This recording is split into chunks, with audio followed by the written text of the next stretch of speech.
lembaga yang legal. Jadi lembaga yang sudah tidak diragukan lagi secara aturan main dan aturan organisasian.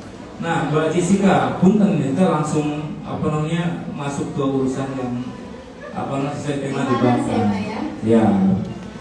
Ini ada satu pertanyaan nih, boleh nggak sih kita menggunakan dana dari pinjol dan pinjaman online untuk judi gitu? Kira-kira mungkin sebelum saya jawab pertanyaannya, saya juga tadi kan jangan udah nanya tentang judi online ya. Kita belum tanya nih, kalau teman-teman di sini udah ada yang pernah cobain pinjol nggak? Tadi judi, sekarang pinjol, pinjaman online.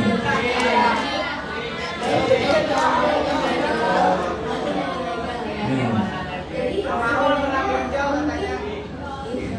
mungkin kita perlu ngerti dulu ketika kita gunakan pinjaman online. Sebenarnya ada yang harus kita bayar ya.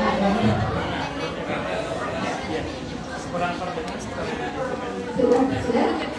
Oke. Jadi teman-teman bisa didengarkan di belakang, maaf kita dilanjut. Ya, jadi teman-teman yang mungkin sudah mencoba pinjol, mungkin teman-teman akan tahu tentang tingginya bunga yang dikenakan ketika kita meminjam secara online. Jadi ini kita punya dua perbandingan ya. Jadi ada dua perbandingan di sini nih Pak. Dua perbandingan antara ketika kita pinjam secara online. Di sini kita yang satu pinjam 3,7 juta, satunya lagi 19,6 juta. Dua-duanya minjam kita bayar dalam jangka waktu 9 bulan. Kalau kita lihat bunganya memang terlihat kecil, teman-teman. Tapi sebenarnya bunga aslinya itu ada di dalam biaya layanannya. Bisa dilihat kita minjam 19.600.000 rupiah, biaya layanannya itu yang kita harus bayar 16 juta. Itu hampir 100% dari apa yang kita pinjam, teman-teman. Dan itu kita harus bayar beserta dengan pengokir pertama kita pinjam 19,6 juta itu. Jadi nomor satu kalau ditanya, boleh nggak sih investasi dari dana pinjol atau judi online? Jawaban saya ini, hasil dari investasi itu tidak pernah pasti, teman-teman. Mau dimasukin ke judi online, mau dimasukin ke saham, mau dimasukin ke kripto, hasilnya tidak pernah pasti. Tapi yang pasti itu satu, bunganya harus kita bayar kembali. Jadi kalau kita mau investasi dari dana pinjaman pinjol gitu ya Pak ya, udah jelas pasti kita rugi karena hasil investasi belum bisa kita prediksi kok berapa.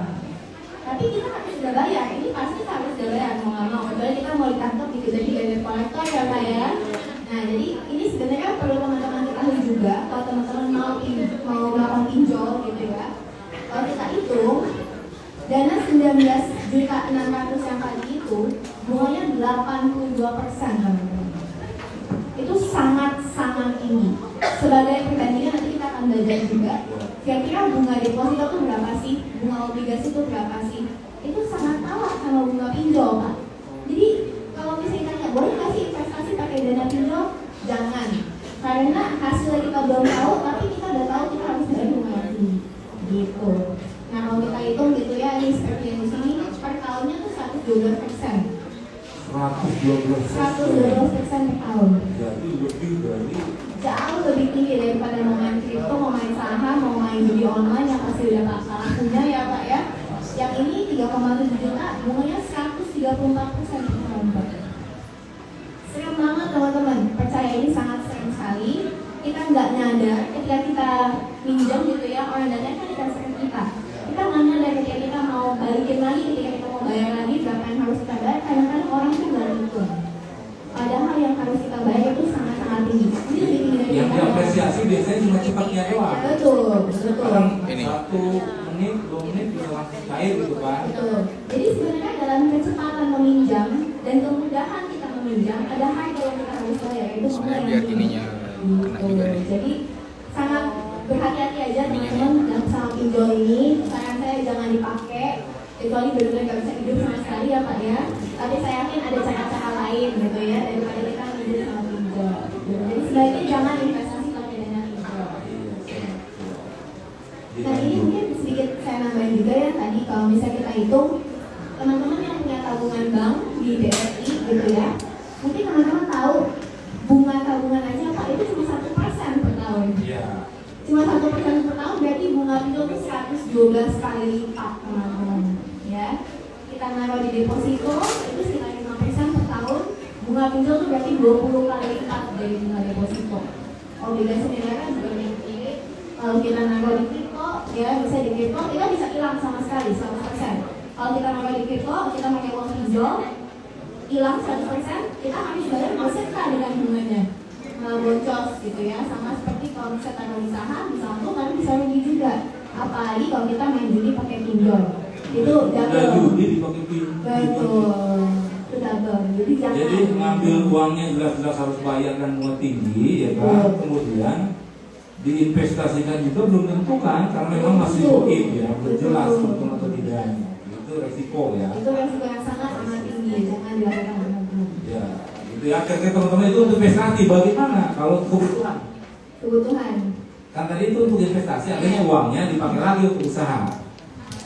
Tapi bagaimana kalau misalnya uang tadi itu uang pinjol, uang judi itu dipakai pribadi?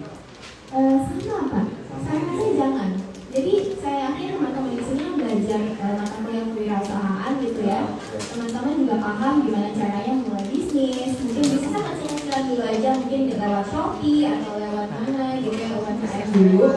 Lebih baik kita memulai bisnis beneran daripada kita minjam uangnya dari pinjol untuk memenuhi kebutuhan sehari-hari. Karena kita dari yang awalnya berangkat memang tidak punya uang, kita pakai uang pinjol. Setelah kita selesai pakai, kita masih punya uang kan Pak? Tapi kita ada penurunan bayar. Jadi lebih parah lagi. Jadi mendingan jangan pakai pinjol lah. Nah, gitu teman-teman. Yang di belakang lalu sudah klik nggak bahwa pinjol itu jauh lebih banyak bahayanya ya dibanding dengan manfaatnya kan gitu ya. Jadi mulai dari sekarang berarti pinjol harus ditinggalkan. Lebih baik ditinggalkan. Jadi yang aplikasi ada di WA-nya coba mulai dari sekarang dihapus. Ada yang mau ngapus nggak? Ada duit 50.000 nih. Bisa nggak? Saya punya uangnya. Pengen bukan deposit tapi ingin melihat ada aplikasi pinjol atau apa judi dihapus. Ambil uang ini. Alhamdulillah nggak ada aplikasi kayak gitu. Gak apa-apa. Kami nggak nuduh kok hanya ada di aplikasi doang. Gitu ya? Ada nggak? Ini coba ambil tuh. Dari sini. Kami nggak nuduh teman-teman sebagai judi, enggak. Atau sebagai orang yang mencoba apa namanya pinjam uang melalui online. Tapi sebagai kesungguhan komitmen bahwa kita sepakat aplikasi itu harus hilang dari detik ini. Gimana kira-kira? Sebelum kita lanjut diskusinya nih. Halo? Hai. Atau nggak usah bawa kesini, dicek aja matiin. Boleh? Boleh? Main, itu saya punya nggak? Enggak, clear ya. Kalau memang handphonenya clear, coba diperiksa Pak Ayu. Diperiksa kemudian kalau clear ambil uang ini saya. Apa-apa? Clear, boleh. Kalau clear ya, kalau clear coba. Clear, coba sini. Bapak mau berdua di depan. Ada. Iya saya aja nih. Ayo saya aja, ayo tuh. Bisa diverifikasi? Deg-degan gak tuh? Verifikasi coba. Coba. Kamar sakit. Ya. Langsung dihapus ya. Yang mana ini? Dua-duanya ini kan ada 100.000. Periksa. Tahu gak Rika? Saya nggak tahu judul aja aplikasinya apa. Rika tahu. Orang tahu. Oke. Rika pernah main. Apa gimana sih Rika tahu? Kok bisa tahu? Kita dulu ya. Kita ini dulu. Jangan-jangan nggak punya komitmen ya teman-teman kan? Gak ada Pak adanya. Nggak ada. Berarti uangnya diambil. Oke. Satu. Yang satu lagi. Jangan dihapus dulu misalnya. Nih, boleh dicek.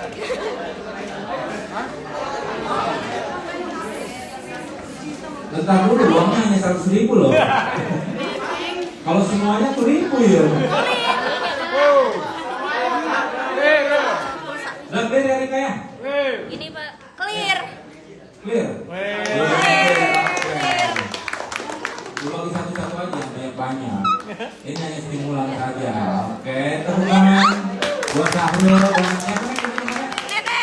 Nenek. Sahrul dan Nenek, terima kasih. Kita lanjutkan. Makasih kembali Pak. Sebagai salah satu mungkin cerita juga bisa perkembangan gitu ya. Awalnya kita sempat ngobrol, ada cerita bahwa memang ada komunitas yang fokusnya pengen pinjam online terus digagal-gagalin Betul, banyak betul, itu betul. memang. Jadi teman-teman, mohon maaf saya jelaskan ulang. Saya punya kawan, ya udah tua, anaknya sudah kuliah. Dia itu sering mencari aplikasi pinjol dan berupaya mengelabui si penyedia pinjol itu gitu loh, agar dia tidak bisa bayar. Mohon apa namanya informasi kira-kira fenomena itu seperti apa? Ya memang sebenarnya komunitas seperti itu ada, tapi kita harus ingat juga ya Pak ya, ketika kita nge-download suatu aplikasi pinjol, ketika kita minjem, bahwa sebenarnya ada data-data yang diminta oleh si aplikasi Data, tersebut. catat Ya. teman-teman data. Ada data-data yang diminta, dan yang kedua, si aplikasi itu juga bisa mengakses berbagai macam data di handphone kita. Ya. Jadi ketika kita menggunakan aplikasi itu, data itu bisa diakses langsung dari handphone. Betul. Apalagi kalau aplikasi tidak terdaftar OJK, di mana mereka bisa sebebasnya meminta apa aja. Menyadap informasi dari handphone secara langsung. Tidak ada regulasi yang mengatur mereka meminta data apa aja dari handphone kita. Jadi ketika kita fokus, kita pengen gagal bayar nih, sengaja kita mau bayar, si pihak aplikasi itu juga bisa menggunakan segala cara untuk memastikan bahwa kita membayar, Pak. Mulai dari mengontak teman kita di handphone ya, mulai dari mencari ke rumah kita, sampai dengan mungkin hal-hal lain yang kalau mengontak handphone teman itu kan biasanya menyebar betul. buronan gitu ya. Betul. Kan biasanya kalau pinjol itu salah satunya pegang identitas ya. Kayak gini kan ya KTP. Bener nggak? Yang kayak polisi gitu. Nah, setelah dipegang kayak gini kan itu salah Gua satu pernah syarat nih. itu ya. Betul. Salah satu syarat yang diminta oleh aplikasi itu adalah foto KTP dipegang di dada. Dan biasanya kalau nggak bayar itu disebar kan? Betul. Sampai dengan cara-cara lain, misalnya meneror gitu ya, seperti yang kita ketahui beberapa waktu yang lalu bahkan ada program pinjol yang sampai bunuh diri karena tidak kuat dengan tekanan sosial yang dilakukan oleh si aplikasi pinjol ketika menagih utang kepada Dan pinjam. salah satu yang ramai itu yang viral itu adalah pemilik e-commerce ternama kan ya? E-commerce ternama ya sebangsa Lazada, Shopee, pemiliknya loh terlilit hutang karena judi online kan itu ya? Kalau nggak salah itu. Ya, tapi yang dulu korbannya itu sampai bunuh diri, Pak. Jadi karena dia diteror oleh si aplikasi, dipesenin GoFood terus gak dibayar gitu kan, datang ke rumah, dipesenin pemadam kebakaran, sampai akhirnya dia bunuh diri. Jadi dikerjain ya? Dikerjain dibayar sama si aplikasinya. Jadi sebenarnya kita mau mencoba untuk gagal bayar, ya bisa-bisa aja. Cuma kita juga harus siap dengan sanksi yang dikenakan oleh si aplikasinya. Apakah kita siap atau enggak? Itu kan pertanyaannya. Beberapa orang kita siap dengan sanksi sosial gitu ya. Jadi jangan dicoba-coba lah teman-teman. Nah, itu bahaya yang bisa didapat teman-teman ya. Kemudian yang berikutnya ini terkait dengan pengelolaan uang pribadi. Setelah melihat fenomena tadi, kan kita tentu harus siap-siap dong. Ternyata di fenomena serba digital sekarang bisa jadi orang mudah pinjam uang dengan segala konsekuensi tadi, termasuk judi dan lain-lain. Nah, tentu kan kita harus memanage diri dong, agar handphone kita, agar keuangan kita lebih baik, itu harus di-manage. Seperti apa kira-kira untuk menata diri dalam konteks penataan keuangan pribadi? Oke, ini kita berarti sekilas sebentar ya. Jadi kalau misalnya kita itu mau menata uang pribadi, mungkin yang pertama kita bisa lakukan adalah nomor satu, kita mengelola pemasukan dan pengeluaran bukan milik kita. Itu nomor satu. Jadi kita hitung kita tuh berapa sih dana yang kita terima, pemasukan kita tuh berapa, pengeluaran kita tuh rutinnya berapa besar per bulannya. Jadi kita lihat nih sama 3 bulan terakhir itu seperti apa gitu ya teman-teman. Terus ketika kita mulai berinvestasi, kita bisa melihat tujuan keuangan kita itu seperti apa sih, apa yang ingin kita capai dengan investasi kita. Misalnya kita pengen punya rumah gitu ya Pak ya, berarti investasi kita memang kita khususkan untuk memiliki rumah. Kita bisa melihat juga profil resiko kita tuh sukanya investasi yang moderat, agresif, atau sedikit konservatif. Misalnya konservatif obligasi negara atau deposito gitu ya Sun. Kalau untuk yang moderat mungkin bisa mencoba di reksadana. Kalau untuk agresif mungkin bisa mencoba investasi saham gitu ya Pak. Nah terus ya tentu aja kemudian kita juga harus punya yang namanya dana darurat sama BPJS. Ini penting banget teman-teman, karena kita nggak pernah tahu apa yang akan terjadi di masa mendatang ya Pak ya. Jadi jangan sampai investasi kita cairkan di tengah jalan padahal belum waktunya. Kemudian kita memiliki kebutuhan yang lain. Jadi sebelum investasi kita pastikan dulu kita udah aman lagi dana darurat dan BPJS-nya. Iya, catat tuh teman-teman, siapa yang tidak punya BPJS? BPJS itu kan kalau di kita ada kesehatan. Kenapa kita harus ngurus itu? Kan kita tidak tahu kapan sakit kan, atau tiba-tiba ada kecelakaan. Makanya di cover dengan BPJS kerjaan kan gitu ya. Kalau kita lagi jalan-jalan ke Bojongmanik karena air jurang musruk, itu sudah di cover oleh BPJS. Di luar konteks uang yang tadi disampaikan oleh Mbak Jessica kan gitu. Nah kemudian yang berikutnya Mbak. Ini ada pertanyaan nih, apa sih prinsip dasar dalam perencanaan keuangan pribadi yang harus diketahui setiap orang? Prinsip dasar pengelolaan keuangan ini apa? Mungkin ini dulu nih, yang paling pertama itu adalah kita gimana cara bisa mencatat pengeluaran kita selama 3 bulan terakhir dulu yang pertama. 3 bulan terakhir kita uang kita itu keluar apa aja? Apa aja? Kenapa penting? Supaya ketika kita memutuskan untuk melakukan perencanaan, kita tuh nggak terlalu ketat atau nggak terlalu strict juga gitu ya. Dalam 3 bulan terakhir ya? 3 bulan terakhir supaya realistis teman-teman. Terus yang kedua kita harus dahulukan yang namanya kewajiban sama kebutuhan pokok. Itu aja misalnya zakat ya Pak ya, kita harus dahulukan kebutuhan pokok misalnya papan, sandang, pangan kita dahulukan. Terus kalau misalnya kita boros ya Pak ya, saran saya adalah kalau kita dapat uang, kita dapat pemasukan, langsung ditaruh di mana kita di tempat yang nggak bisa langsung diakses Pak. Kalau ditaruh di tabungan, ditaruh di OVO, ditaruh di GoPay, itu gampang banget keluarnya Pak. Iya, boros itu gampang banget. Jadi kalau misalnya di reksadana, di saya Dan itu maksudnya kan pasif kan ya? Kalau hanya nyimpan uang digital di Dana misalkan kan hanya itu aja. Betul, nggak ada Kemungkinan berkurang kan? Iya. Mungkin ada apa namanya ada transfer kan ada admin kan gitu kan? Iya. Jadi saran saya sih kalau misalnya mau coba di saya kaya kita dari reksadana itu keuntungannya dihitung per hari bisa ditarik kapan aja. Jadi ketika uang kita di saya kaya itu bisa aktif sendiri berjalan. Artinya di ada perlindungannya. Setiap hari ada perlindungannya. Berarti kita sudah masuk ke judul investasi nih. Iya. Ya kan? Ini apa nih yang harus dipertimbangkan oleh mahasiswa? Ya, yang terakhir ini ya teman-teman, ketika kita punya uang, ketika kita mau melakukan budgeting atau perencanaan keuangan, jangan lupa bahwa utang kita itu maksimal cuma 35% dari pemasukan kita. Utang 35%. Iya. Dari pendapatan dari uang Betul. yang kita Jadi terima. misalnya kita setiap bulan kita terima 1 juta ya Pak ya. Oke, 1 juta. Berarti utang kita kalau kita mau bayar utang itu cuma maksimal boleh 360.000. 350.000 saja catat teman-teman tuh. Kalau teman-teman punya penghasilan 1 juta, hutang itu maksimal 350.000. Betul. Jangan 1.500.000. Ya kan pendapatannya hanya 1 juta. Lagi itu kan berarti. Nah, itu berarti itu udah termasuk semua ya Pak ya. Kalau misalnya kita udah lumayan dewasa, kita punya KPR atau kita punya kredit kendaraan bermotor, kredit motor, itu semua harus sudah termasuk dan semuanya maksimum cuma 35%. Baik, contoh misalkan pendapatan saya 1 juta, saya punya hutang mobil 3,5 juta, KPR itu 560.000, sudah lebih kayaknya. Sudah lebih. Nanti tuh implikasinya atau akibatnya apa? Kita hanya kesulitan. Oh belum dihitung, jualan PO belum dihitung, lebih berarti. Teman-teman ya, teman-teman sekali lagi nih kenapa teman-teman harus berwirausaha? Kata tadi bahwa kita tidak boleh punya hutang besar-besar. Kalau lebih bagus adalah kita punya pendapatan terus-menerus lebih besar dibanding dengan hutang-hutang tadi. Oke, kita lanjut ke urusan investasi nih. Harus seperti apa kira-kira kalau kita ingin berinvestasi nih bagi mahasiswa? Kalau misalnya untuk investasi buat mahasiswa sebenarnya saya menyarankan reksadana Pak. Karena reksadana ini sebenarnya sifatnya kita memang merupakan wadah investasi yang dirancang khusus oleh. Jadi reksadana ini kan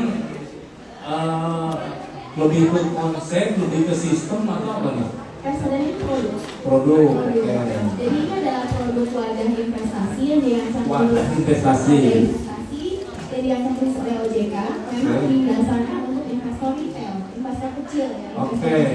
Jadi kenapa ini sangat mudah? Karena kita cuma beli aja. Nanti sudah ada manajer investasi yang mengelola dananya secara profesional yang sudah mendapatkan izin dari OJK.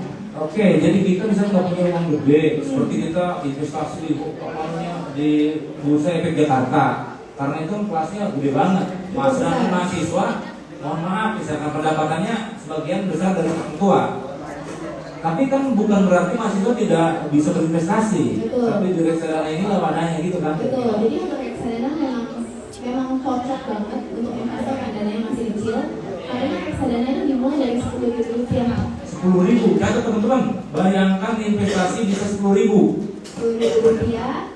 Terus mungkin beberapa keuntungan yang bisa didapatkan juga udah nggak pakai pajak. Semua investasi lain semua pakai pajak. Mau tabungan, mau deposito, obligasi, saham, dividen, semua itu dikenakan pajak. Kecuali reksadana. Memang sudah dirancang demikian. Terus yang kedua, ini ada bunga-bunga. Jadi kalau misalnya kita diamin aja, nanti akan berkembang sesuai dengan apa yang kita tinggalin, Pak. Gitu. Jadi kalau misalnya 10.000 itu nggak 10.000 aja, 10.000 terus besok berkembang lagi. Terus bisa ditarik kapan aja tanpa penalti, nggak dikenakan biaya apapun. Dan tentu aja kalau misalnya kita kalau misalnya kita investor pemula kan nggak ribet, Pak. Kalau kita nggak harus milih, oh ini kalau mau beli saham apa, reksadana saham udah ada yang bikin. Kalau mau beli obligasi atau surat utang negara seperti apa, reksadana obligasi sudah dipilih gitu, Pak. Jadi memang sangat mudah banget untuk investor pemula. Nah, kaitannya dengan saya kaya itu kan terkoneksi mitranya reksadana atau seperti apa, Pak? Betul. Jadi memang untuk saya kaya sendiri kita platform pinjol reksadana, kita agen pinjol reksadana yang sudah terdaftar di OJK. Kita berpartner dengan beberapa manajer investasi juga yang sudah mendapatkan izin juga dari OJK. Seluruh proses kita termasuk misalnya edukasi seperti ini ya, ini diawasi oleh OJK juga. Jadi ketika kita melakukan edukasi seperti ini, nanti kita akan ada laporan ke otoritas jasa keuangan gitu. Hari ini kita ke universitas kemudian. Dan judi online tidak melakukan edukasi seperti ini kan? Judi online itu Ya, itu bedanya Iya. kan. Dengan saya kaya kan salah satu PR-nya juga bagaimana datang ke kampus-kampus. Bahkan tadi minta teman-teman ya, ada berapa kampus yang ada di Lebak, boleh nggak difasilitasi untuk bisa silaturahmi ke kampus itu? Untuk apa? Mengedukasi seperti ini. Ini salah satu kerjaan bagaimana mereka bukan hanya mencari keuntungan, mohon maaf ya. Tentu keuntungan ada dong, saya kaya kan. Kayak namanya orang bikin perusahaan kan untuk operasional pegawai dan lain-lain kan harus bayar. Dan ternyata juga kegiatan seperti ini dilakukan juga berbiaya kan. Datang berangkas itu, ada konsumsi yang harus disiapkan dan lain-lain. Nah seperti apa fenomena itu di perusahaan Mbak bisa terjadi itu? Sebenarnya kalau misalnya kayak sendiri, keuntungan yang kita dapatkan sebenarnya mungkin nomor satu ya visi kita tercapai, Pak. Karena nomor satu kita mau mencapai visi kita mau mengedukasi 500.000 investor baru dalam 3 tahun. Sekarang berapa? Sekarang sekitar 150.000, Pak. 150.000 dalam 2 tahun kita berdiri. dalam 2 tahun, berarti bisa setahun lagi tercapai nggak kira-kira? Insya Allah ya, Pak ya. Jadi sama seperti Pak Herman, kita kan masih bayi tapi mimpinya besar, Pak. Nah, bayangkan dalam 2 tahun sudah 150.000. 150.000. Udah berapa tuh perputaran uang? Dan nanti kayaknya pasti sebagian dari teman-teman yang ada di sini ikut terlibat juga dong. Iya. Tepuk tangan buat kalian semua. Kemudian yang berikutnya adalah ini urusan input dan output. Bagaimana nih cara memperbesan keuangan dalam mencapai tujuan keuangan di? Ini kan kita ada pengeluaran nih yang harus dikeluarkan dalam hidup kita, ya kan? Kemudian juga tentu ini konteksnya untuk mencapai tujuan kita agar lebih baik ke depan. Jadi ada pengeluaran berapa, kemudian menyiapkan masa depan gimana? Ini ada rumus khusus nggak? Sebenarnya rumus yang kita harus pegang itu sebenarnya yang satu, Pak, dan tadi itu utang kita tuh jangan sampai lebih besar daripada masukan kita. Pengeluaran kita lebih besar dari masukan kita, utang kita jangan besar dari 30% tadi. Itu nomor satu. Karena kalau utang kita tuh lebih besar dari 35%, untuk ngapa-ngapain kita pasti akan lebih susah, teman-teman. Itu sudah pasti. Untuk kehidupan sehari-hari pasti susah. Untuk menyisihkan uang untuk investasi pun juga susah jadinya. Karena kita setiap bulan harus bayar utang, Pak. Iya kan? Jadi yang pertama itu sebenarnya yang paling mendasar dalam mencapai tujuan keuangan itu manajemen utang. Manajemen utang menjaga jangan sampai utangnya itu jadi kalau misalnya anak jenis sekarang itu sebenarnya toksik, Pak. Jadi beracun gitu ya, jadi beracun itu nomor satu. Terus yang kedua kita harus mulai investasi. Investasi kita harus tahu tujuan keuangan kita itu apa. Jadi kita bisa pisahin mana yang misalnya tujuan keuangan kita jangka pendek, misalnya mau selesai kuliah pakai uang sendiri gitu ya, Pak ya. Itu tujuan keuangan jangka pendek. Jangka panjang tuh misalnya dana nikah, atau misalnya dana kepemilikan rumah dan yang lainnya. Nah itu kita sisihkan setiap bulannya, kita taruh di tempat yang berbeda supaya nggak dipakai. Kalau misalnya kita taruh di rekening jasa atau di GoPay atau di e-wallet lainnya, biasanya itu nggak akan kita pakai, nggak berasa. Dan salah satu tempat nyimpannya bisa di saya kaya. Bisa, tentu aja bisa. Oke, nah bagaimana cara memulainya kira-kira? Tentu aja yang pertama mulai dengan diperkenalkan sama Jenny ya. Jadi kita pertama download, terus kita udah selesai registrasi. Nah uniknya di Saya Kaya, mungkin teman-teman bisa menggunakan beberapa dompet yang berbeda buat investasi. Jadi nggak kecampur-campur nih Pak. Misalnya kita mau investasi untuk misalnya kalau kita udah bisa kita mau umroh gitu ya Pak ya. Jadi kita bikin tuh portfolio investasi untuk umroh. Kalau misalnya kita mau punya rumah kedua nih untuk awalnya misalnya kita bikin portfolio investasi untuk rumah kedua. Jadi bisa sendiri-sendiri tuh investasinya Pak, tergantung dengan tujuan kita. Nah kalau di aku laku Saya Kaya sendiri aku laku itu pinjol ya. Jadi ingat teman yang di Gunung Bencana tuh cerita aku laku gampang pinjam untuk dan sebagainya. Jadi terbayang-bayang ingat aku laku ada saya. Dan mungkin salah satu nama saya itu nggak pakai aku karena mungkin untuk menghindari itu ya. Menghindari kesamaan. Nggak pakai aku kaya ya. Aku kaya karena memang ada aplikasi pinjol namanya aku laku. Tahu kan yang di sana ada Hendra Gunawan ya. Itu salah satu pelaku pinjol yang coba menanamkan itu ke saya gitu, Rika ya, tapi nggak dapet alhamdulillah. Serius. Jadi ada teman coba menginspirasi ya ke saya gitu agar terlibat di dalam itu dan alhamdulillah tidak tertarik gitu kira-kira. Jadi saya lebih tertarik jualan air daripada harus pinjol. Mbak Jessica, saya tadi buka-buka sedikit terkait dengan IG-nya Mbak. Itu ada finance empowerment. Boleh dong cerita karena kayaknya itu ada edukasi juga, ada apa itu? Jadi yang dimaksud dengan financial empowerment, pemberdayaan diri. Ya, jadi mungkin salah satu misi besar kita yang Saya Kaya dan misi pribadi juga ya Pak ya sebenarnya. Jadi saya itu kepengen masyarakat Indonesia, khususnya mungkin perempuan dan anak-anak muda ya Pak, bisa mandiri dan bebas secara finansial. Jadi mereka bisa memulai dan mengambil alih masa depan mereka sendiri melalui perencanaan keuangan dan investasi yang baik gitu ya. Sedangkan saya kepengen menyasar perempuan karena saya perempuan gitu ya Pak ya. Dan mungkin ini satu hal yang nggak diketahui oleh banyak orang, tapi jumlah investor perempuan di Indonesia itu sangat kalah jauh sama rata-rata jumlah investor di Asia. Jadi kalau misalnya di negara-negara lain, investor perempuan itu bisa mencapai 30-40% dari total penduduk perempuan yang produktif, tapi di Indonesia itu cuma 3%. 3%. Jadi yang produktif. Jadi cuma 3% dari perempuan Indonesia yang produktif dan sudah mengenal investasi dan perencanaan keuangan. Karena memang tadi dunia perempuan itu pasif atau gimana? Betul. Ini yang disasar kok perempuan gitu. Karena perempuan itu sebenarnya Pak, menurut riset saya juga, dan riset banyak orang sebenarnya ya, dan juga baru-baru ini kemarin penerimaan Nobel Ekonomi itu merupakan perempuan yang melakukan riset gender economics. Sebenarnya perempuan itu merupakan investor yang jauh lebih baik daripada investor laki-laki. Ketika perempuan berinvestasi, biasanya hasil yang didapatkan itu sekitar 20-30% lebih baik dari hasil yang didapatkan. Karena sebenarnya perempuan lebih aktif dalam mengelola uang. Dan ternyata mohon maaf saya mantan konsultan produk keluarga harapan di Kementerian Sosial, di mana bantuan untuk menunjang pendidikan dan kesehatan itu dikasihnya nggak ke bapak-bapak, tapi ke ibu-ibu. Kenapa? Kalau ke bapak-bapak uang masuk 500.000 jadi rokok tuh sebagian besar ya kan. Tapi kalau ke ibu-ibu itu biasanya lebih saving. Jadi hasil. Kalau perempuan diberikan modal dan diberikan misalnya kesempatan untuk berinvestasi, hasil yang mereka dapatkan itu jauh lebih baik. Betul.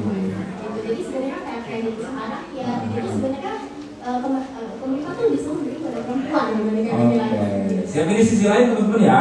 Ini sisi lain. Ternyata saya baca di IG-nya gitu, kok saya tertarik dengan kata frasa financial empowerment karena saya sebagai community development nih, saya banyak keliling di desa-desa, bertemu dengan ibu-ibu masyarakat miskin di desa, mengembangkan suatu produk dan lain-lain. Makanya saya ditanya apa sih itu, saya bilang kayak gitu kan. Nah kemudian Om, setelah teman-teman masuk di aplikasi artinya secara resmi adminnya sudah masuk ya, ada password, ada login dan lain sebagainya kan itu ya. Harus seperti apa? Kita kali dulu sebentar. Next itu harus kayak gimana nanti? Kan kita kan ada RKTR jangan kerja tindak lanjut kalau di kami. Kalau ini harus seperti apa ini? Jadi buat teman-teman semua yang sudah download aplikasi Saya Kaya dan sudah nanti diverifikasi oleh tim kami dan sudah legit jadi membernya Saya Kaya, Ya. seperti yang sudah di Saya udah ini nih. Oke, ini seperti Bapak sudah mendownload, itu tuh kita ada 2 fitur yang kita sudah siapkan dan kita customize buat teman-teman. Itu yang tadi sudah disinggung oleh Ibu Jessica, yaitu adalah portofolio investasi yang kayak gitu. Jadi teman-teman bisa memanifestasi apapun impian teman-teman. Misalkan mau beli motor baru, itu bisa di-create di aplikasi Saya Kaya. Jadi di situ teman-teman bisa divide bisa membedakan masing-masing portofolio teman-teman. Misalkan buat tadi Bapak mau buat bisnis, expand bisnis airnya, terus nanti buat lunasi KPR atau Artinya kita mencatat mimpi. iya, itu langsung ada, nanti kami akan munculkan di layar. Itu akan nanti teman-teman bisa langsung upload foto teman-teman semua yang teman-teman inginkan di portofolio tersebut. Itu fitur pertama kita. Fitur kedua ini itu adalah kita sangat sosial aplikasinya, Pak. Jadi investasi nggak harus sendirian. Kita namanya investasi bersama, yang dimana teman-teman bisa mengundang maksimal 9 orang teman untuk melakukan investasi bersama-sama. Jadi nanti misalkan akun Bapak udah buat investasinya bareng-bareng mau beli universitas misalkan, atau sama istri Bapak deh, sama istri Bapak mau buat edukasi anak buat biaya pendidikan. Bapak bisa itu harus dengan catatan istrinya Bapak harus sudah download aplikasi Saya Kaya. Jadi Bapak tinggal invite si istri Bapak, nanti tergabung di portofolionya Bapak yang kayak gitu. Nanti itu langsung bisa nabung bareng-bareng sesuai dengan tadi Bapak misalkan 100.000, ibunya 200.000, nanti sesuai persenannya dari angka tersebut. Kayak saya sama Ibu Ayu nih, kita mau liburan ya Bu ke Vietnam nih ya kayak gitu. Oh, Vietnam. Kita juga 4 November sampai 10 November saya diundang ke Vietnam. Oh, kita bareng aja. bareng-bareng. Kita di Desember mau ke sana rencananya, kita langsung bikin investasi bareng-bareng di aplikasi Saya Kaya kayak gitu. Jadi enak, jadi teman-teman misalkan merasa kurang dorongan buat investasi dan butuh kayak arisan lah Pak jadwalnya, tapi diawasi oleh OJK arisannya. Jadi teman-teman semua kalau udah aplikasi Saya Kaya ada kebutuhan bisa jangka panjang atau jangka pendek di manifestasi mimpi di fiturnya, dan yang kedua adalah fitur untuk investasi bareng-bareng Pak kayak gitu kurang lebihnya. Siap, luar biasa, tepuk tangan dulu teman-teman. Ini adalah harapan baru ya ke depan dan informasi baru tentu kita pelajari bersama nanti ke depan ya. Nanti bisa di-guide ya. Iya. Jadi kalau misalkan dari sekian banyak dari kita itu ingin butuh pendampingan gitu, karena ingin belajar, karena saya aja kan ini harus banyak bertanya juga di portofolio apa, di transaksi profil produk dan Oke, tenang aja, abis talk show ini teman-teman yang mohon ditunggu, nanti kita akan kenalin produk kita lebih dalam lagi yang kayak gitu. Siap. Jadi yang terpenting berarti kan kita download dulu dan kita aktifkan dulu. Iya, Saya kayak ini. Oke, siap. Apa kita harus buka dulu sesi pertanyaan? Oh, boleh. Kayak gitu. Ya. Gimana Mbak Jess? Mungkin tapi sebelum kita masuk ke Q&A ini ada beberapa pertanyaan dari yang lain Pak. Karena kita live nih ditonton ada 1.000 orang Pak. Nggak di sini. Ada ratusan, tapi followers kita udah ada 11.000. Mungkin teman-teman sekalian live Instagram untuk mau lihat live boleh follow Saya Kaya di @sayakaya.id. Follow ya nanti yang kayak gitu. Itu ternyata Mbak Jessica secara pribadi sudah lihat 24.000 ya followersnya. Iya, itu luar biasa kalau di Twitter Pak. Di Twitter 40 ribuan lebih Pak ya kayak gitu. Tetap biasanya karena visinya adalah mengedukasi lewat finansial. Ya, saya senang ini, mudah-mudahan bertemu tidak hanya hari ini ya. Iya. Ada sisi lain yang kita. Iya. Saya tertarik juga tadi kan bahas ibu-ibu begitu semangatnya. Gitu, kan. Iya. Mungkin ini pertanyaan yang banyak ditanya di Instagram kami, yaitu adalah sebenarnya resiko yang menggunakan ini sih. Ya. Oke.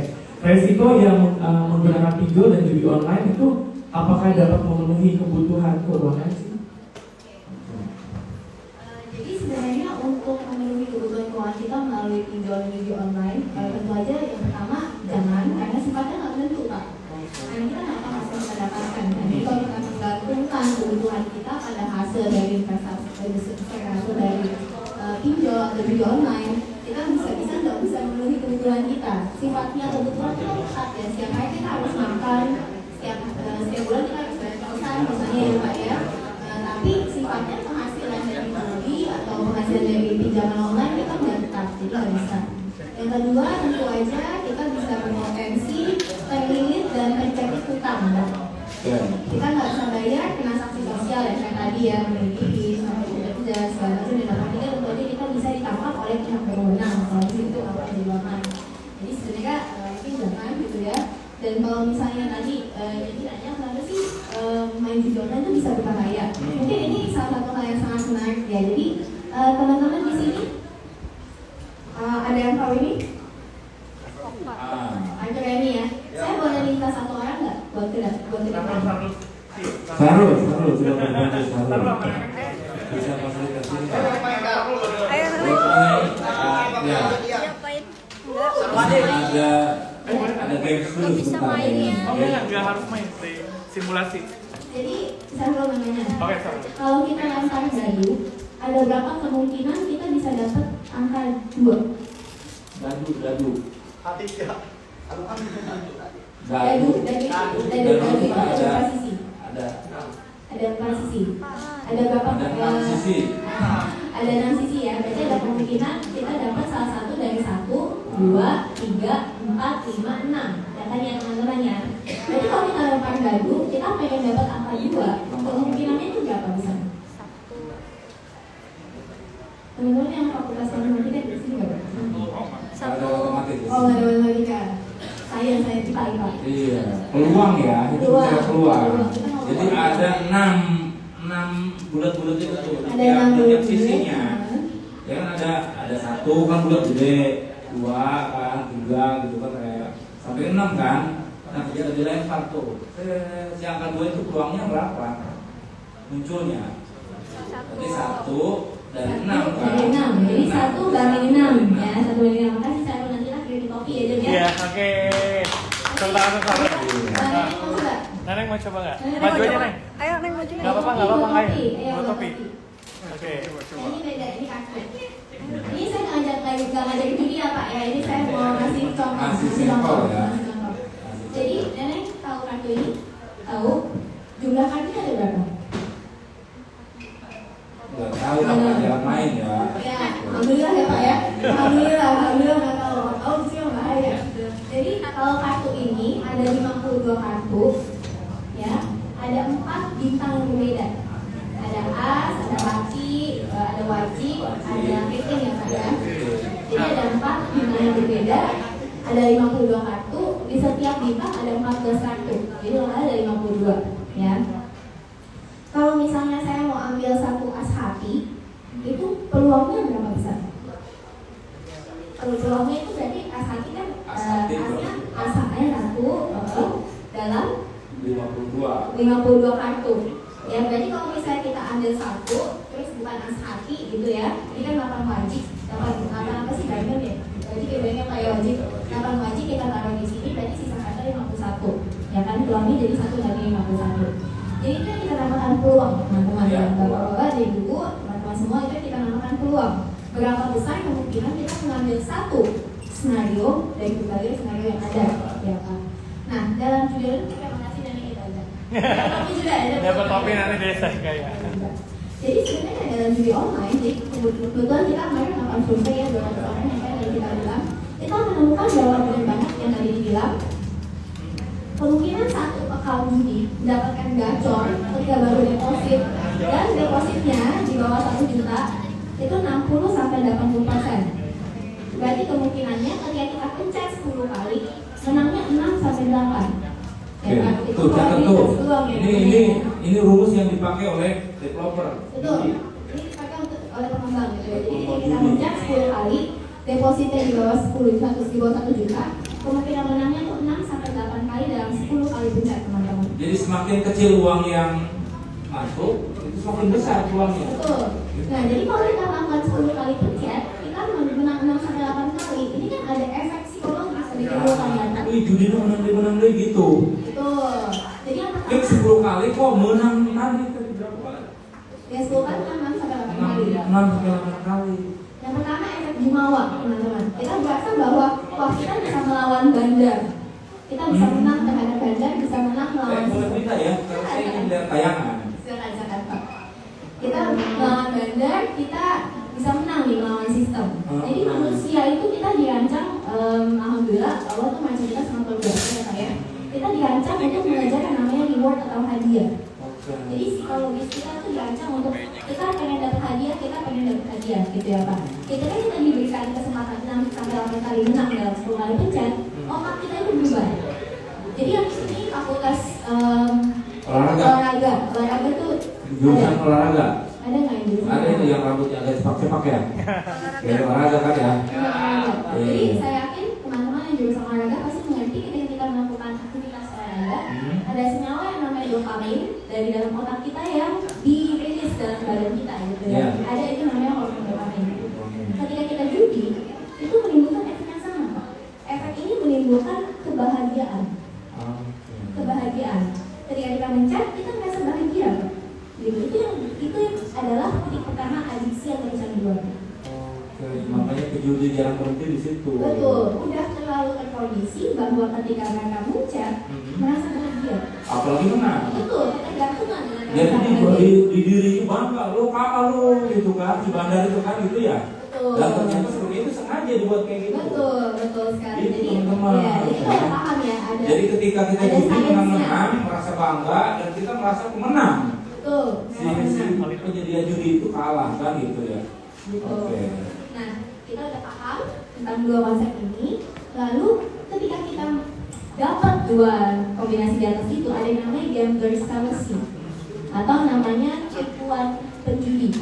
Bahasa Indonesia tipuan penjudi. Ini kecenderungan kita untuk percaya bahwa satu hal positif di masa lampau itu pasti akan terulang. Misalnya, kalau misalnya kita udah deposit gitu ya Pak, kita menang 6 kali, 6 sampai 8 kali, kita bilang 7 kali aja deh, 10 kali pencet kita menang 7 kali. Lalu kita deposit lebih gede, ya kan? Kita merasa, saya bisa menang, kita deposit. Karena dia optimis pede. Betul, optimis dan merasa bahagia ketika dia pencet ya Pak ya. Deposit 2 juta. Alah, gambler's fallacy atau tipuan penjudi di kepala kita, itu akan memaksa otak kita untuk berpikir bahwa kali ini saya kalah, cuma setelah ini saya pencet pasti menang. Pencet lagi, deposit lagi kan, padahal tadi nggak kalah ya kan, deposit lagi, kalah lagi, 2 kali kalah. Dan dia berpikir karena sebelumnya saja saya menang-menang kan gitu ya. Iya, betul. Sebelumnya menang-menang terus positif terus, habis itu pasti akan positif lagi. Itu yang namanya gambler's fallacy sebenarnya. Nah, jadi program slot judi online ini memang dirancang untuk memberikan kemungkinan menang yang semakin rendah ketika kita melakukan deposit yang semakin besar. Jadi kalau 1 juta ke bawah, biasanya kemungkinan menangnya itu kan besar, 60 sampai 80%. Makin deposit ke atas, kemungkinan menangnya bisa jadi tinggal 0,00002%. Dan itu tidak disadari ya judi ya. Betul, 1 banding 500.000. 500.000 kali pencet, menangnya cuma 1 Pak. Tapi 0,000. nggak sadar kan? Nggak sadar, karena otak kita memang sudah Ya. kecanduan. Jadi sudah terhipnotis. Terhipnotis itu kan tadi matematis ya. Apa namanya diolah secara ilmiah. Saintifik secara ilmiah artinya memang diciptakan. Itu teman-teman tuh. Memang judi itu dirancang untuk memberikan efek bahagia, Pak. Efek bahagia. Jadi orang itu kan ketagihan sama kebahagiaannya itu ya, Pak ya. Jadi sudah bisa berhenti. Dan itu disiapkan ya tahapan-tahapannya gitu. Nggak langsung sekaligus gitu. Nggak sekaligus. Jadi memang ketika kecil-kecil memangnya besar, terus saya begitu deposit gede, udah kecanduan, udah ketagihan, kalah terus. Gitu, Pak. Jadi memang sangat berbahaya ya teman-teman ya. Nah, mungkin teman-teman di sini ada yang suka nonton bola nggak? Apa ya? Tahu Sunderland? Sunderland salah satu klub bola di Sunderland Premier League ya. Jadi di tahun 2002 sampai 2003, Sunderland ini tim bontot lah teman-teman ya. Jadi, ini mungkin ada yang baru lahir tahun 2002 kali ya Pak. Jadi nggak satu lah di sini. Jadi tahun 2002-2003, Sunderland itu tim bontot teman-teman. Jadi kita kita lagi ceritanya ya, cerita aja. Andai kan kita mau judi bola nih teman-teman ya, mau judi bola, mau bertaruh atas sandilan kemenangan sandilan. Ceritanya dia udah kalah 3 kali berturut-turut teman-teman, udah kalah 3 kali berturut-turut. Yang sekarang sih dalam kepala kita, karena sebelumnya sandilan pernah menang kok, pernah menang sandilan itu. Ini udah 3 kali kalah, keempat kali mau tanding nih Pak. Kita mau bertaruh, ya udah lagi kali ini nggak mungkin lah kalah lagi, ya kan? Karena sebelumnya aja Sunderland pernah menang. Menang gitu kan, jadi nggak mungkin lah kalah lagi. Ini taruhannya kita judi lah gitu kan ya. Mana kalahnya biasa aja kok, kayaknya bisa lah menang gitu ya. Terus kita bertaruh teman-teman. Teman-teman mau tahu nggak hasilnya kalau kita bertaruh di game keempat Sunderland, kekalahan mereka itu jadi kemenangan atau enggak? Kalah. Kalau teman-teman tahu statistiknya Sunderland di tahun 2002 sampai 2003 musim 2003 di Premier League ya, dan ini fakta ya Pak ya, saya bukan ngarang-ngarang. Sunderland itu kalah 15 kali berturut-turut teman-teman. 15 kali berturut-turut kalah di Premier League. Jadi kalau misalnya kita keempat kita udah berpikir nih kemarin menang nih, pasti menang nih ya di sini ya Pak ya, udah kalah lagi. Kelima deh, menang ya di sini menang nih, sampai 15 kali. Kalah 15 kali berturut-turut. Itu sama aja ya, kita tuh kayak mirip yang kayak gini teman-teman. gitu ya, ketoilet gitu ya Kalau kayak. kita di judi online itu fenomenanya bisa kayak gitu. Betul. Jadi Itu saya. Iya. Siapa? Aman. Terkenal ya. Ya, jadi sebenarnya sangat berbahaya di dalam itu karena banyak sekali efek psikologis yang sebenarnya dimainkan dalam otak kita dan kita nggak sadar. Itu bahayanya. Jadi ya kalau misalnya saya boleh share juga, kalau misalnya kita dapat tadi begini, itu memang bukan suatu hal yang perlu untuk kita malu pasti ya Kak ya. Cuma kita tuh perlu bantuan untuk berhenti. Gitu. Jadi sebenarnya sebagai sih ya mencari pertolongan lah dari orang-orang yang bisa menolong kita untuk stop judi online. Luar biasa, terima kasih tepuk tangan teman-teman. Ini penjelasannya ternyata sangat ilmiah sekali dan itu hasil kajian, hasil penelitian yang cukup panjang. Dan tentu pada kesempatan ini kita kan mencarikan solusi ya agar kita tidak terjebak pada posisi yang menjerumuskan itu. Selanjutnya mungkin ada pertanyaan ya? Boleh dari teman-teman? Ya, dari teman-teman khawatir ada sesuatu yang ingin disampaikan terkait. Iya, 1, 2 Musail tadi karena pertama tadi angkat tangannya, boleh sebutkan nama, butuh pengeras suara mungkin ya? Ada? Iya.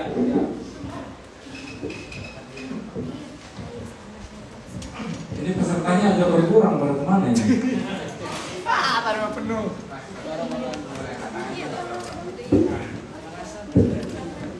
Ya silakan sebutkan nama. Ya berdiri, boleh berdiri. Sebutkan nama dari prodi mana, nomor sepatu berapa? Assalamualaikum warahmatullahi wabarakatuh.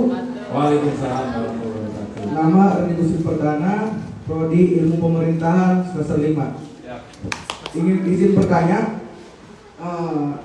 Yang pertama tentang judi online. Bagaimana gimana ya? Mempengaruhi bagaimana anak muda ini tidak kecanduan lagi gitu Bu. Sedangkan banyak mahasiswa ataupun orang-orang yang kepengar somai, jujur saya sendiri pernah gitu loh. Ketika saya beli somai, orang tersebut lagi main slot gitu loh, sedang judi online gitu loh. Bagaimana agar mindset kita? Tukang somai bukan yang judinya? Ya, tukang somai tersebut. Tukang somai Sambil melayani Iya. sedang berjudi online. Ya, di pasar Rangkas.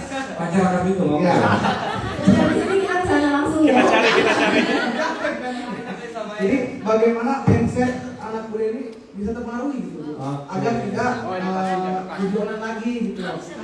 Ditambah kan, mohon maaf biar yang namanya investasi ini kan agak rumit, ada hitungan matematikanya. Saya sudah pernah cross check, riset juga udah pernah, kayak ada hitungannya gitu loh. Bagaimana agar anak-anak muda ini paham gitu loh. Ini keuntungan berapa, benefitnya berapa, kerugiannya berapa, sehingga orang, oh di sini enak nih reksadanya gitu loh. Mungkin segitu ya Bu ya. Assalamualaikum warahmatullahi wabarakatuh. Waalaikumsalam. Dari fisik tadi ya. Yang pertama ditanggung dulu atau seperti apa? Langsung jawab aja. Langsung jawab dulu ya. Jadi pertanyaan itu bagus banget Pak. Jadi sebenarnya ini adalah satu hal yang sangat dasar yang mungkin kita tuh mohon maaf mungkin sisa edukasi atau pendidikan di Indonesia belum nyentuh ya Pak ya, namanya pendidikan finansial. Kalau di luar negeri itu biasanya pendidikan finansial sudah dikenalkan dari kita tuh SMP, dari SD pun sudah dikenalkan konsep-konsep ininya. Konsep pertama yang diajarkan adalah menahan keinginan Pak. Menahan keinginan, kita tahan keinginan kita hari ini supaya kita bisa mendapatkan hal yang lebih besar di masa mendatang. Semua konsepnya itu sama. Judi online, pinjaman online, konsepnya adalah keinginan kita instan saat ini juga. Jadi sebenarnya kalau kita mau menjauhi pinjaman online, judi online, kita harus melatih diri kita sendiri dulu supaya bisa sabar. Keinginan itu tuh nggak bisa langsung dicapai hari ini. Sabar ya, bahwa semua tuh ada prosesnya. Memang sebenarnya manusia itu kan seperti yang tadi saya bilang ya, manusia itu diajarkan untuk mengejar reward Pak, mengejar hadiah. Jadi sebenarnya kita juga harus bisa menahan diri, melatih diri kita sendiri bahwa kita harus ngerti. Kalau kita mau sesuatu yang besar, kita mau hasil yang besar, itu ada prosesnya dan tidak instan. Gitu. Jadi sebenarnya itu hal yang pertama sih, yang nomor satu ya, gimana cara kita bisa menahan diri lah dari godaan juga orang dan pinjaman lain. Jadi yang prioritas itu kebutuhan bukan keinginan. Betul sih Ya, Pak. kalau keinginan kan banyak, tapi belum tentu dibutuhkan kan. Betul. Apalagi misalnya kita di e-commerce tuh ada ini, semuanya kan mau kan? Semuanya mau dan semuanya bisa kita, dibutuhkan kan? iya, semuanya bisa diakses secara instan gitu ya Pak. Jadi instanannya itulah sebenarnya yang berbahaya. Oke, siap. Teman-teman dari fisik tadi bisa dipahami? Yang investasi, ya. Yang pertanyaan kedua. Oke, jadi sebenarnya mungkin kalau investasi yang harus ngitung itu mungkin investasi lebih ke saham kali ya Pak ya. Karena kita harus menghitung nilai perusahaan berapa. Nah, tapi kalau di reksadana itu kan sebenarnya sudah dilakukan oleh manajer investasi.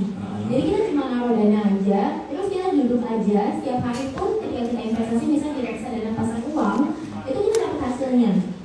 Gitu. Jadi sebenarnya udah dilakukan. Pernah dengar saya foreign exchange itu beda nggak dengan? Beda. Jadi forex itu jadi ada dua jenis forex ya Pak ya. Yang pertama forex itu forex kita tukar menukar uang mata asing secara fisik lebarannya. Misalnya kalau kita mau umroh kita harus gimana gitu kan ya Pak ya. Yang kedua itu adalah secara online. Jadi ada platformnya. Yang bahaya ini adalah secara online platform. Karena nomor satu biasanya tidak legal, jadi cuma ada beberapa saja platform yang legal oleh Bapepti gitu lembaganya. Yang kedua biasanya itu pakai margin. Jadi kita cuma punya uang 100.000, tapi bisa investasi misalnya mau bisa beli 100.000 gitu ya kayak minjem juga gitu. Dan ternyata minjemnya sama platform. Nah jadi kalau misalnya turun, ya kita malah ngutang Pak. Kalau saham itu, jadi rata-rata saham itu kita harus tadi 100 lembar. Jadi misalnya kita mau beli saham BCA sekarang itu 8.000 rupiah, itu 8.500, 8.500 sekali 100. Jadinya 850.000. Nah, tapi kalau di reksadana bisa mulai dengan 10.000 aja. Kita mau di reksadana saham itu udah ada isinya saham-saham sama aja di Indonesia juga. Astra, BRI, BCA, Telkom dan sebagainya. Oke, siap itu kira-kira teman-teman. Kemudian yang selanjutnya tepuk tangan dulu. Ya, karena yang berikutnya yang angkat tangan itu Musail, kita kasih ke Musail dulu kayaknya. Lebih dulu Musail tadi. Ya. Tadi saya mau tanya juga kan? Oh iya. Musail dulu, karena tadi lebih dulu ya kedua. Oke, silakan Musail. Iya boleh berdiri. Biar dipotongnya lebih dulu. Baik, terima kasih atas kesempatannya. Tanpa salam, ingin memperkenalkan diri, Kak. Nama saya Misalnya Durat dari Fakultas Keguruan dan Ilmu Pendidikan, jurusan Pendidikan Bahasa dan Sastra Indonesia. Pertanyaan saya terkait dengan investasi.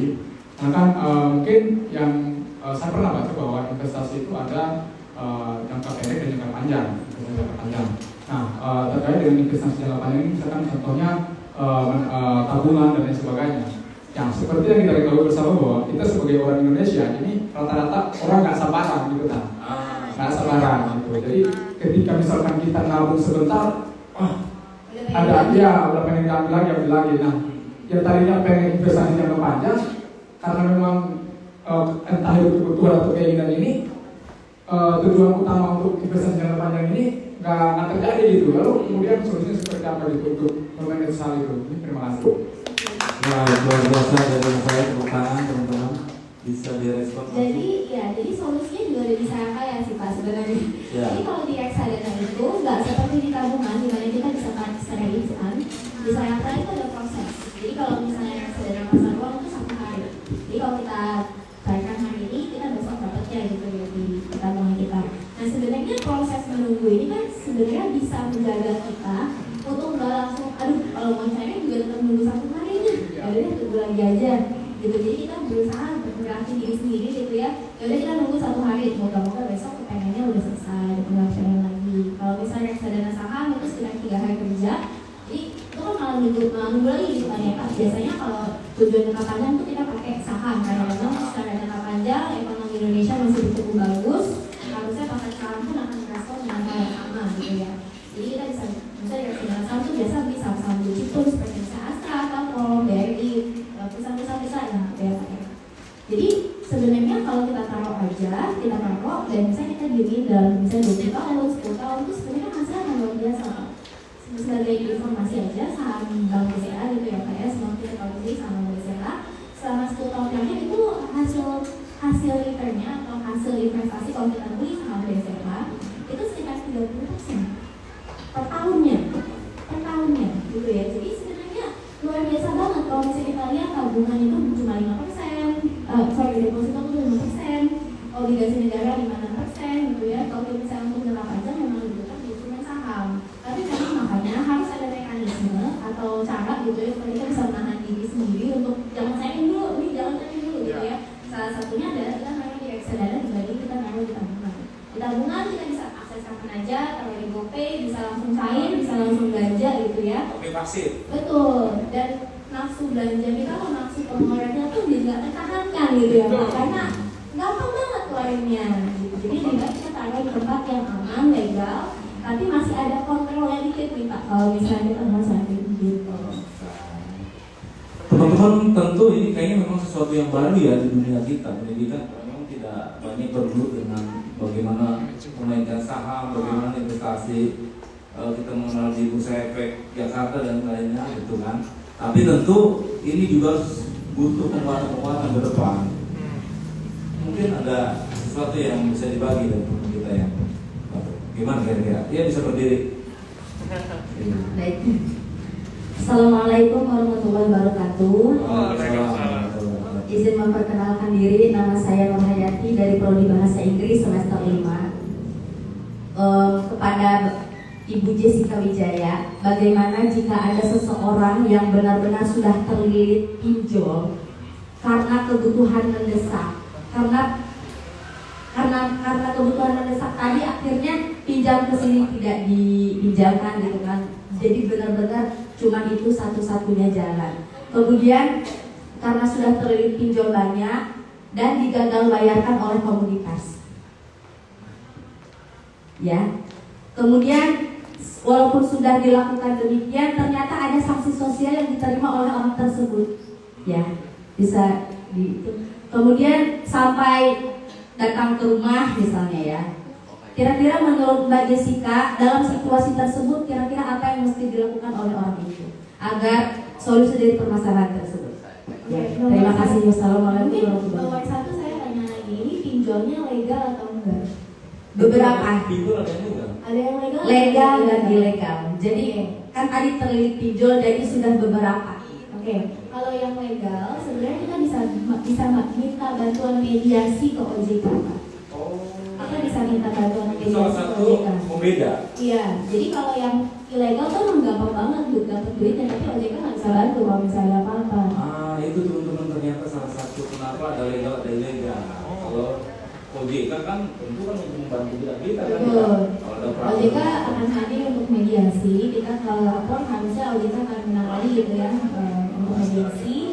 Dan tentu aja semua utang, apalagi kalau pinjolnya legal ya Pak, itu harus dibayar. Karena mereka punya landasan hukum untuk menagih kepada kita. Jadi ya mau nggak mau kita harus cari kerjaan. Nah, namanya hutang itu bisa direstrukturisasi atau bisa dipanjangin gitu yang hutangnya, misalnya dari yang 12 bulan jadi 3 tahun atau 4 tahun. Tapi mau nggak mau harus dibayar Mbak, karena memang mereka punya landasan hukum untuk menagih gitu. Yang jadi ya gimana caranya ya harus mau nggak mau ya kerja keras, cari tambahan, misalnya kalau bisa ngelesin anak gitu ya lesin anak, ngajar anak gitu ya, cari tambahan pekerjaan, usaha sampingan. Tapi ya itu karena pinjaman online yang legal, mau gak mau pasti harus dilunasin. Kalau nggak mereka pasti Mbak Jess, ada nggak sih semacam pendampingan di luar konteks OJK gitu ya? Ketika ada orang-orang yang kerja seperti itu. Jadi memang ada beberapa mungkin advokat ya yang memang melakukan pendampingan khusus untuk korban-korban teror pinjol, Pak. Jadi itu memang ada beberapa di Twitter, ada beberapa nama gitu ya.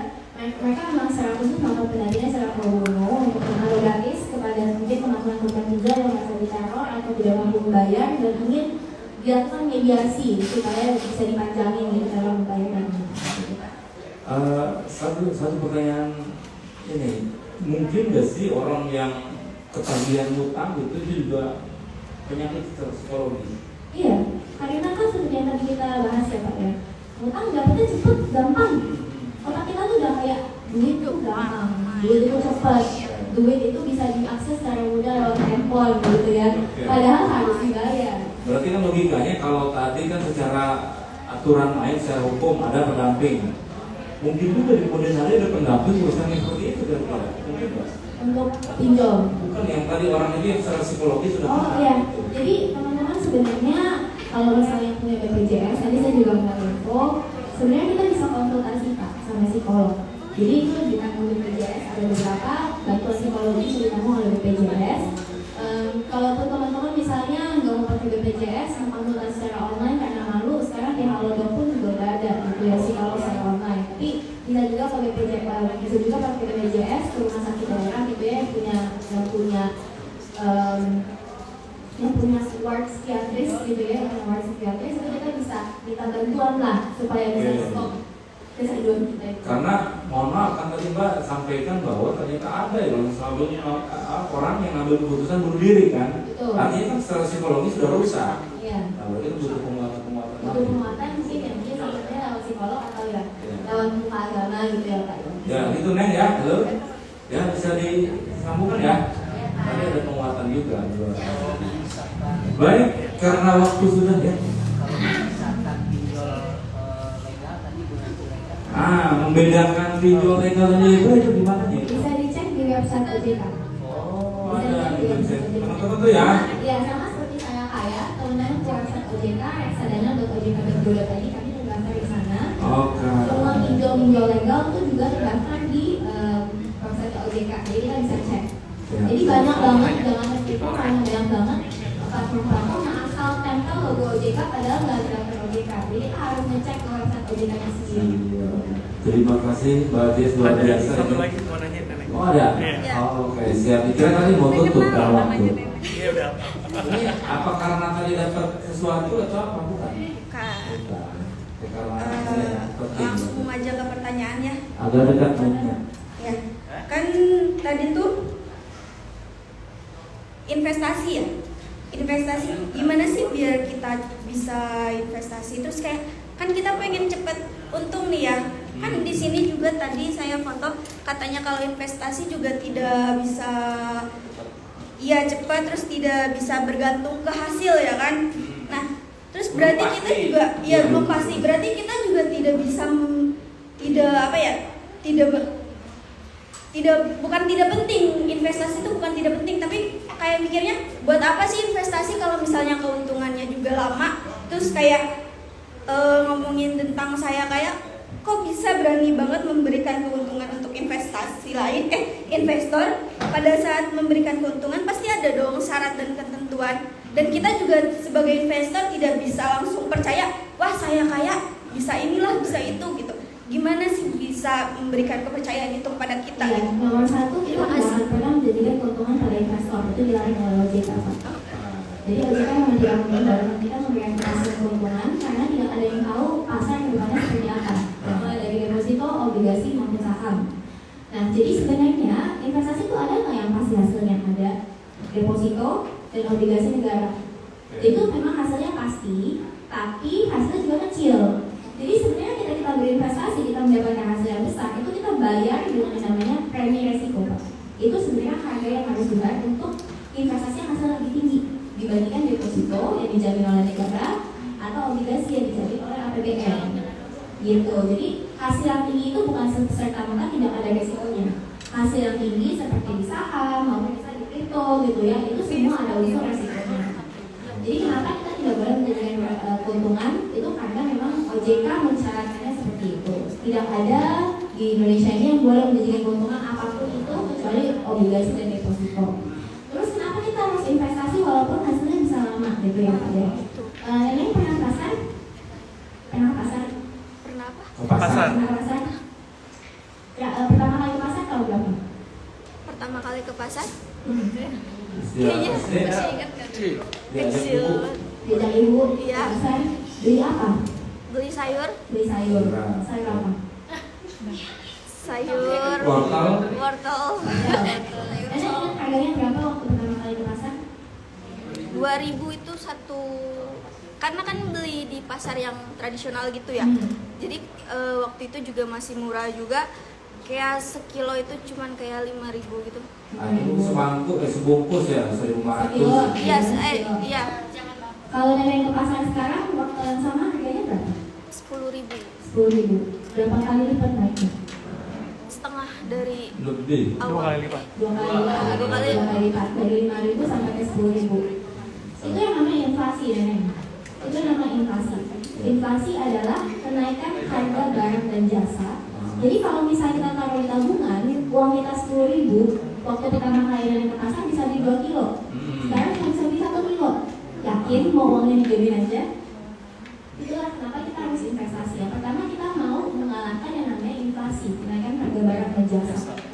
Gitu. Jadi kalau misalnya tanya, ya udah kalau misalnya investasi hasilnya nggak pasti, jadi kita taruh di tabungan aja, gitu kan? Udah jelas nggak bakal berkembang gitu ya. Cuma udah jelas hasilnya 0 gitu misalnya ya.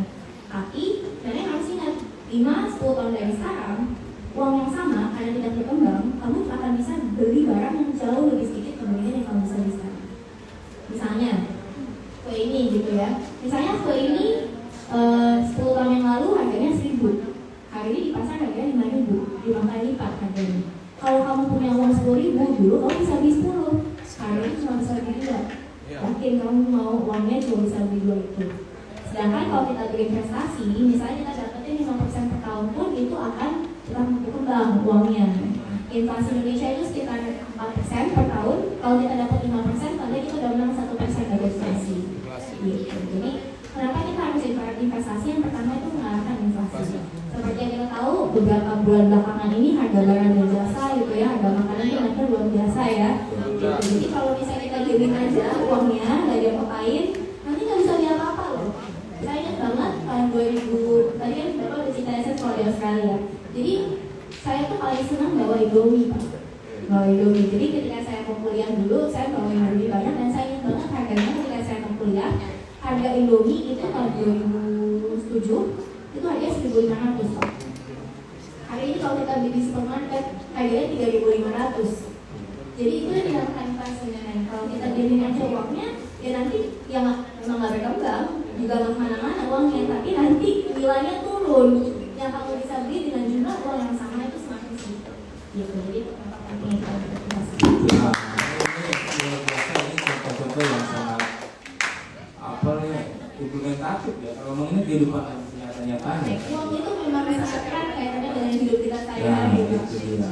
Makanya uang itu harus berkurang karena waktu ya. Iya. Karena waktu. Oh, ada yang mau nanya, ada yang mau nanya. Tapi mau nanya, Boleh nggak nih Bu Jessica? mau nanya atau mau promosi? Mau nanya atau mau promosi Hemable? Dua-duanya. Dua-duanya. Oke, siap. Enggak. Kayaknya tertarik deh untuk investasi nih. Kemarin sudah dapat 200.000 ya. Tuh, investasikan nanti. Siap. Ibu, mohon profesor ada ini. Prof, mau bilang Prof ya? Baik, silakan Pak Tapi dari dosen FISIP. Terima kasih banyak atas waktunya. Ya. Jadi kalau kita berbicara yang namanya investasi, mungkin sedikit tertarik ya. Kalau di kampung itu investasi beli tanah, gitu ya, beli sawah. Beli mobil bukan? Bukan, terus harga dulu, ya. Beli kerbau kalau nggak mati pasti terjual. gitu kan ya. Beli kambing kalau nggak mati terjual, kalau mati ya berarti ada risiko, begitu kan? Nah, iya, beli kebun, nah itu investasi. Namanya itu investasi sumber daya alam, begitu kan ya? Nah, ya. Kalau ini kan berarti investasi apa namanya? Uang kah, atau finansial, atau memangkah industri semacam apa gitu kan? Tadi kan berbicara ada BRI segala macam, apa Astra gitu ya? Betul. Untuk Ya. investasi reksadana ini investasi keuangan Pak ya. Jadi kalau misalnya kita investasi di reksadana pasar uang, itu instrumen yang kita investasikan tuh seperti deposito, lalu kemudian juga sukuk atau obligasi dalam jangka pendek. Kalau kita investasi di reksadana obligasi, itu biasanya akan berinvestasi dalam obligasi negara, obligasi perusahaan, atau sukuk negara atau sukuk perusahaan. Kalau kita di reksadana saham, itu biasanya akan diinvestasikan pada efek saham, baik yang syariah, jadi ada yang bisa syariah gitu ya. Hasil ya. Iya, jadi hasilnya kita investasi di saham-saham yang syariah atau sukuk syariah, atau bisa yang konvensional di perusahaan yang biasa gitu ya, atau di obligasi biasa. Ya. Oke, ada. Ya, paham maksudnya ya. Masuk ya. Jadi begini ya. Terkait investasi ya. Biasanya orang itu melihat tren gitu ya. Tren naik turun ya. Nah, ketika ini ibaratkan kita itu beli emas. Ya, ibaratkan beli emas. Hari ini harga 17.000, 2 bulan yang datang mudah-mudahan ada 1 juta. Berarti kan ada kelebihannya. Ya. Itu tidak terikat kan, kapanpun kita mau jual atau beli, begitu kan? Kalau ada keuntungan kita jual. Mungkin seperti itu konsepnya begitu kira-kira. Nah, pertanyaannya kalau kita berinvestasi di bidang ini, kapankah waktu yang tepat untuk berinvestasi? Nah, jangan sampai harga pas naik investasi kan, susah mencari keuntungannya begitu. Jadi Ya. ada 2 jenis Terima ya, kasih Pak, ya. di sini investasi reksadana pasar uang dan investasi reksadana obligasi itu bisa dilakukan kapan saja. Karena trennya itu akan naik. Karena investasi dalam deposito, investasi dalam sukuk gitu ya, itu akan naik. Yang lebih mungkin diperlukan untuk investasi jangka panjang itu yang namanya reksadana saham. Jadi investasi di saham. Jadi pasti ada musimannya gitu naik turunnya. Saya sarankan investasi di saham atau reksadana saham itu cuma untuk investor yang sudah cukup paham dengan risiko-risiko investasi. Jadi kalau kita baru memulai, saya lebih sarankan dari reksadana pasar uang yang trennya akan selalu naik gitu ya Pak ya. Dan reksadana obligasi yang trennya juga akan selalu naik. Jadi akan lebih mudah untuk kita masuk kapan aja bisa. Kalau reksadana saham memang ada waktu-waktu yang tepat gitu ya. Ketika misalnya lagi turun, nah itu kita bisa beli. Oke, kemudian selanjutnya untuk Ada lagi yang mau nanya ternyata. Boleh nggak dicerita lagi? Ini yang mau demand itu ya. Iya. Boleh sih. Jadi kan gini, bagaimana kita tahu nih, kan masih pemula kan, mau investasi nih. udah join ya? Ya? Udah join. Udah join di saya kayak, cuma bingung memilih reksadana yang mana nih. Bagaimana kita membacanya, oh reksadana yang ini nih kayaknya lebih menguntungkan ya, profitnya lebih ini. Nah, gimana kita memilih reksadana yang cocok gitu? Ya, jadi ada nama ini, ada namanya profil resiko. Jadi kita sesuaikan profil kita sebagai investor dengan investasi apa yang kita mau ambil. Dan ini bukan cuma berlaku untuk investasi di reksadana, tapi juga di semua investasi seperti di emas dan di properti juga, gitu ya. Jadi misalnya kalau kita merupakan investor yang nomor 1, aduh saya nggak suka lihat naik turun gitu ya, pasti jangan investasi saham, Bapak ya. Nomor 2, aduh saya perlu dananya cepat nih, berarti jangan investasi saham juga, karena saham itu lebih cocoknya untuk jangka panjang. Yang ketiga, aduh kalau misalnya naik turun saya bisa kuat nggak ya? Kalau nggak kuat jangan investasi saham, pasti coret dulu yang saham gitu ya. Nah yang kedua, kalau misalnya kita pengen investasi jangka pendek, itu akan lebih cocok di reksadana pasar uang, karena memang itu didesain untuk kita tarik kapan aja. Jadi kadang grafiknya naik terus gitu ya, karena memang itu seperti deposito, itu akan lebih cocok untuk investor pemula yang tidak menyukai resiko, yang tidak suka pergerakan harga yang fluktuatif, dan sama juga seperti reksadana sukuk atau syariah. Gitu. Jadi memang kalau untuk investor pemula, saya sarankan dua jenis reksadana itu pasar uang dan obligasi atau sukuk syariah. Satu lagi, cara kita baca kan biasanya suka ada chartnya ya.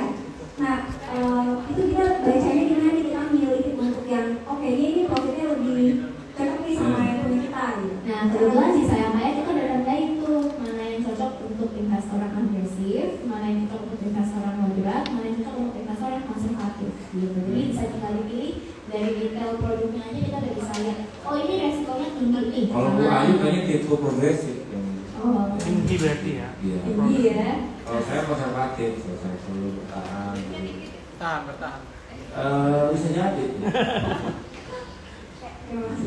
Sama-sama. Baik Mbak, gini ya, sedikit saya gambarkan dari audiens dan kita semua, kan kita orang-orang yang baru kenal dalam dunia kayak gini, jujur aja. Karena ya rata-rata orang kampung lah ya, seperti Pak Tadi tadi kan baik gitu kan. Sama seperti saya, tenang aja Pak Tadi.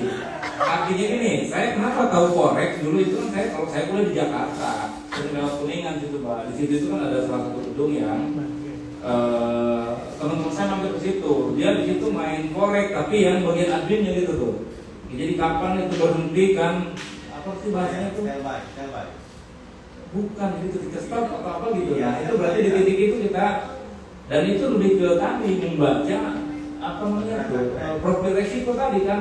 Oh si mata uang ini kecenderungannya berhenti pada berapa gitu sehingga bisa untung kan gitu ya. Dan itu bukan nebak tapi feeling setelah membaca profil tadi. Nah tentu saya aja yang sudah mengenal itu agak bingung gitu. Apalagi teman-teman kira-kira kayak gitu kan gitu. Masih agak tabu kayak gini. Makanya mungkin pada sesi ini kita lebih pengenalan awal lah ya, dan itu harus ada follow up termasuk nanti pendampingan. Jadi kalau misalnya Bu Ayu di hire oleh saya kaya, Bu Ayu nanti juga harus siap ke teman-teman yang lain agar informasinya bisa utuh gitu kan tadi. Karena jujur saya ingin coba daripada uang saya investasi ke emas misalkan ya dalam 1-2 tahun itu gede-gede amat ternyata. Betul. Kenapa? Karena di emas itu kita rugi, ada biaya. Ada biaya itu Biaya besar. biaya buat atau apa gitu. Kalau kita investasi perhiasan emas itu Ya. ada biayanya. Terus kita jual Ada. kembali, Jadi ada kalau biaya. bukan emas, beli ataupun jual itu sama untungnya.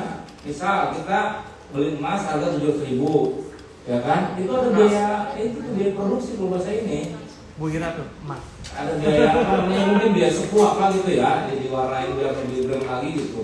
Dan setelah saya hitung misalnya gitu berapa 100 gram atau berapa puluh gram di tahu berapa kita jual, itu paling 300-700 ribu gitu. Artinya Betul. sangat pasif banget itu menurut Jadi saya. emas itu sebenarnya orang Indonesia tuh sangat senang investasi di emas. Tapi sebenarnya emas itu sangat sulit untuk diinvestasikan. Betul. Karena emas itu cuma naik harganya kalau ada pergolakan dunia Ya. yang besar. Seperti misalnya COVID kemarin Betul, gitu ya, betul. emas harganya naik. Tapi udah COVID selesai, emasnya turun lagi kan? Betul, ada naik turun dan ternyata emas itu fungsinya hanya saving aja menurut saya. Emas itu fungsinya adalah store of value atau memberikan kenyamanan kita pegang satu barang yang Ya, sama. yang satu barang. Jadi dan kita memang relatif terboros bila kalau kita pegang emas kan, karena dia juga pakai mau dibayar kan bisa. Karena emas kan gitu. Dibawa dulu ke Haji Juli. Oh kalau waktu udahlah kita. Jadi daripada jual emas nih ngutang ke Wira kira-kira kayak gitu kan. Nah lebih cepat kan gitu. Teman-teman yang berbahagia, sesi ini sesi positif sebenarnya. Cuma karena sebagian dari kita masih awam, rada bingung gitu. Nggak apa-apa. Nggak apa-apa ya, Sampai kayak gitu sesi sesi awal ya. ya Mbak ya. Jadi mohon maaf ini kok sebagian jadi kosong, kita paham ya. Ya karena memang ini sesi awal dan tentu penguatan-penguatan butuh tidak. Memang nggak cuma bisa sekali doang. Tapi Ya betul. Gitu. Pak Gitu Baru kan kamu saya. Ada mentornya ini khusus.